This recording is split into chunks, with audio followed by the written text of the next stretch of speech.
Assalamualaikum warahmatullahi wabarakatuh.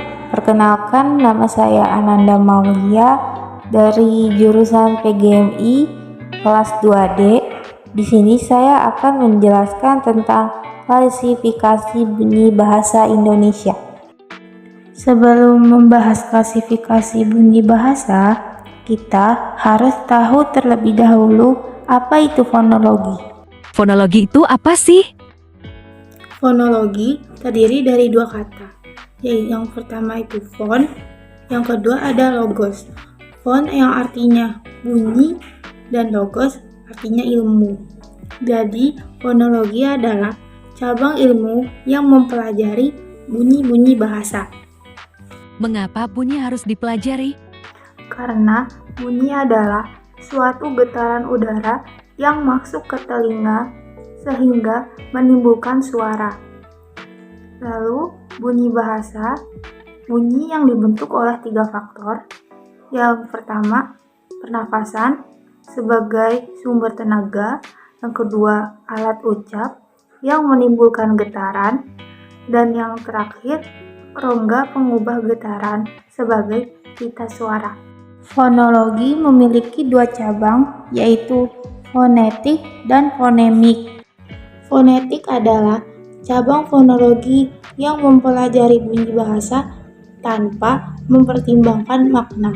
Sedangkan fonemik, cabang fonologi yang mempelajari bunyi bahasa dengan mempertimbangkan makna.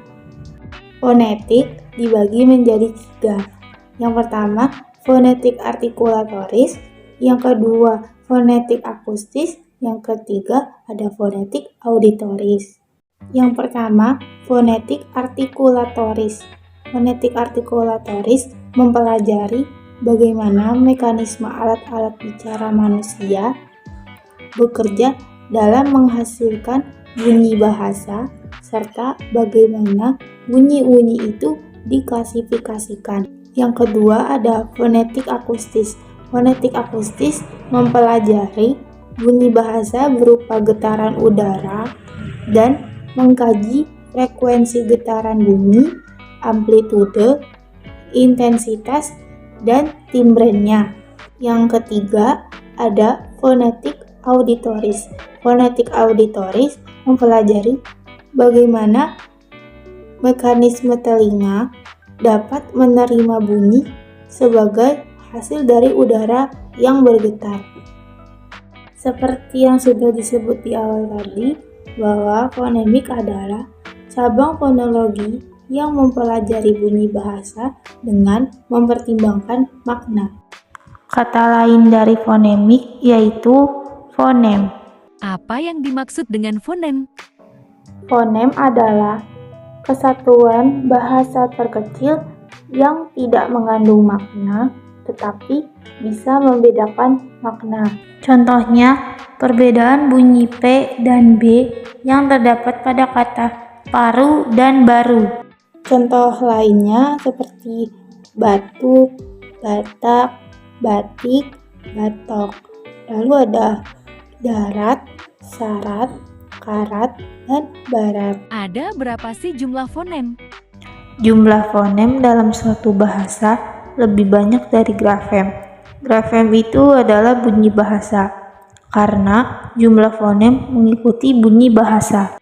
Jumlah fonem dalam suatu bahasa tidak dapat dipastikan, karena bahasa itu dinamis. Fonem dapat bertambah, bahkan sebaliknya dapat berkurang seiring dengan perubahan itu sendiri. Selanjutnya, bunyi bahasa. Bunyi bahasa adalah getaran udara yang masuk ke telinga, dapat berupa bunyi atau udara. Bunyi sebagai getaran udara dapat pula merupakan hasil yang dibuat oleh alat ucap manusia seperti pita suara, lidah, dan bibir. Klasifikasi bunyi bahasa dibagi menjadi sebagai berikut. Yang pertama, berdasarkan ada tidaknya hambatan. Ada tidaknya hambatan dibagi menjadi 3, yaitu vokal, konsonan, dan semivokal. Vokal tidak mengalami hambatan saat pembentukannya.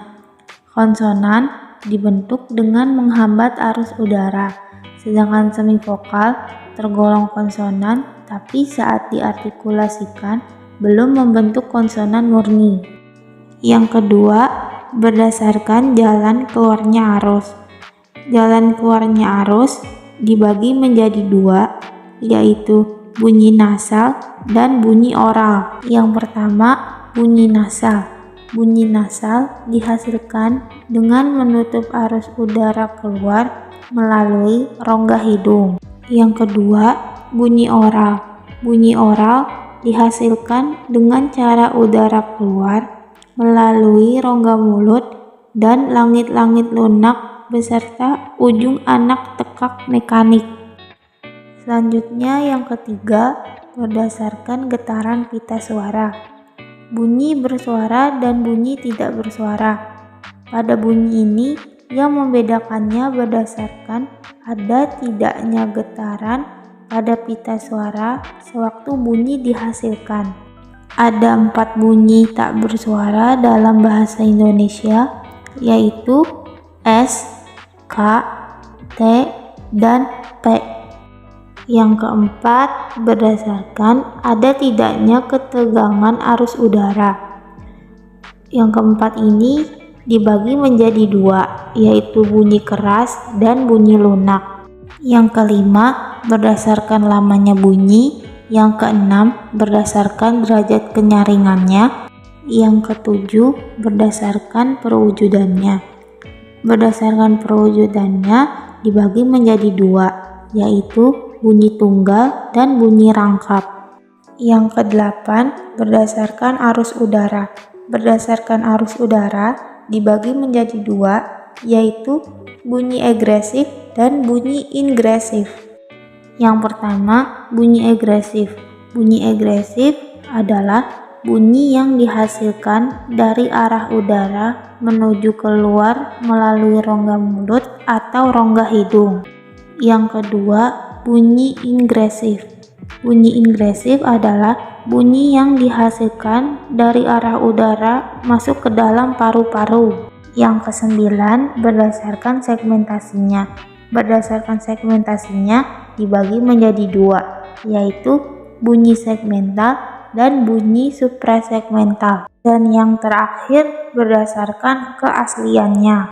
Nah, sekarang baru kita membahas klasifikasi bunyi bahasa Indonesia. Dibagi menjadi tiga, yaitu A, vokal, B, bunyi diftong, dan C, konsonan bahasa Indonesia. A, vokal, berdasarkan tinggi rendahnya lidah. Contohnya tuh huruf I dan U. Bagaimana kita tahu kalau I dan U itu dibacanya tinggi? Karena posisi lidahnya di posisi yang paling tinggi dibandingkan dengan vokal yang lain. Jika kita menyebutkan I, maka lidahnya ke atas, tidak ke bawah. Begitupun juga U. U itu lidahnya ke atas, tidak ke bawah. Yang kedua, berdasarkan maju mundurnya lidah. Ini dibagi menjadi tiga. Yang pertama vokal depan, yang kedua vokal tengah, dan yang ketiga vokal belakang. Yang ketiga, berdasarkan posisi bibir. Vokal bulat. Kenapa disebut bulat? Karena bentuknya yang bulat, seperti pada gambar tersebut. Misalnya huruf O dan U, mulutnya akan berbentuk bulat. Vokal netral, posisi di mana mulut kita hanya menganga, tidak digerakkan untuk membentuk sesuatu. B, bunyi diftong. Yang pertama ada diftong naik. Diftong naik terjadi jika vokal yang kedua diucapkan dengan posisi lidah menjadi lebih tinggi dari yang pertama.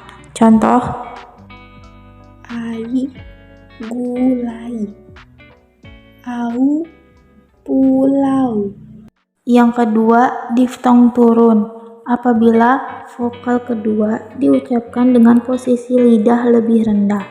Bahasa Jawa merupakan bahasa yang terdapat diftong turun.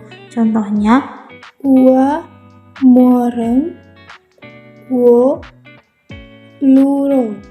Ketiga, diftong memusat. Diftong jenis ini terdapat di dalam bahasa Inggris seperti o. Contohnya, more, more, more, more. Dan yang terakhir ada konsonan bahasa Indonesia. Dibagi menjadi 4. Yang pertama, berdasarkan strukturnya. Kedua, berdasarkan cara artikulasinya. Ketiga, berdasarkan posisi pita suara. Yang keempat, berdasarkan jalan keluarnya udara. Cukup sekian penjelasan dari saya. Kurang dan kurangnya mohon maaf. Wassalamualaikum warahmatullahi wabarakatuh.